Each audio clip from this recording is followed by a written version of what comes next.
नमस्कार सगळ्यांना. वीकेंड म्हणलं की आपल्याला काहीतरी स्पेशल खायचं असतं, झणझणीत, चमचमीत. तर आज मी चिकनची रेसिपी शेअर करते तुमच्यासोबत. तर चला आपण स्टार्ट करूया. चिकन धुवून घेतलं चांगलं. चिकन धुवून घेतल्यानंतर त्यामध्ये अद्रक लसूणची पेस्ट, हळद, कोथिंबीरने मॅरिनेशन करून घेतलं. थोडंसं मीठ, कारण की आपण नंतर पण मीठ यूज करतो फोडणीमध्ये.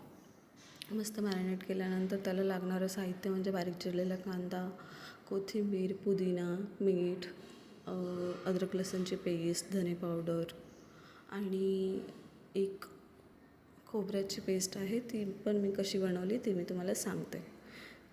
आणि ती खोबऱ्याची पेस्ट आपण प्रत्येक ग्रेव्हीच्या भाजीला यूज केली तरी खूप झणझणीत छान भाजी होते आणि खूप चांगली टेस्ट येते, त्यात गावरान टेस्ट येते.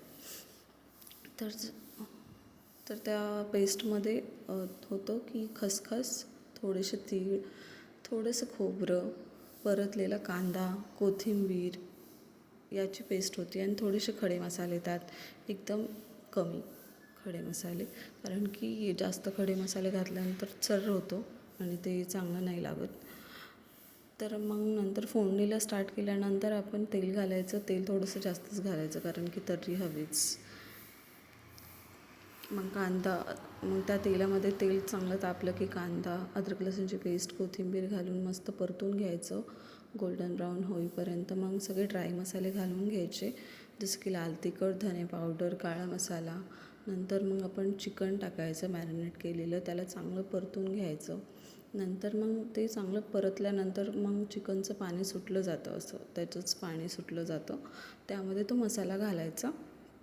मसाला घातल्यानंतर मग परत आपण त्याला चांगलं परतून घ्यायचं, झाकून ठेवायचं चिकन 10 ते 15 मिनिट मंद आचेवरती.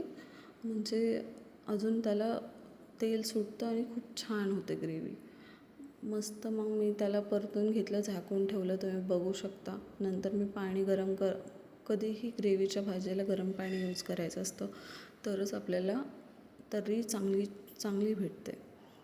तर मग मी गरम पाणी ॲड केलं, उकळवून घेतलं मस्त. आणि तुम्हाला सांगते खूप छान झालेलं चिकन, खूप मस्त कडक, एकदम भारी झालं होतं चिकन. तुम्ही नक्की ट्राय करून बघा. थँक्यू. मस्त हे चिकन भातासोबत, पोळीसोबत, म्हणजेच चपातीसोबत, भाकरीसोबत खूप छान लागतं. मी भाकरी बनवलेली यासोबत. तुम्ही नक्की ट्राय करा. मस्त नक्की ट्राय करा. वीकेंडला बनवा आणि खा आणि मस्त राहा.